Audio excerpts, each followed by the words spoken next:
همیشه میگن چرا از اشکانی‌ها کم میگین، چرا از اشکانی‌ها چیزی نمیگه. امروز میخوام داستان جالب این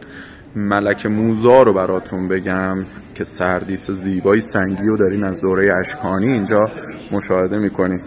از معدود زنهایی که در دوره قبل از اسلام بر ایران پادشاهی کرد و به پادشاهی رسید، ملک موذا برده رومی که به دربار فرهاد چهارم راه پیدا کرد و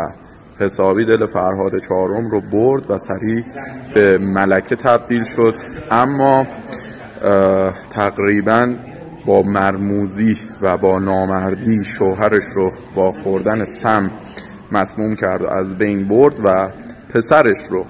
بر تخت پادشاهی نشوند و خودش هم در کنار پسرش پادشاهی کرد. همینجور که وقتی سکه ها رو نگاه میکنین تصویر ملک موذا در کنار فرهاد روی سکه ها مشخص هست، اما مدت پادشاهیشون کم بود، تقریبا 6 سال، و بعد به روم، جایی که ازش اومده بود، فرار کرد.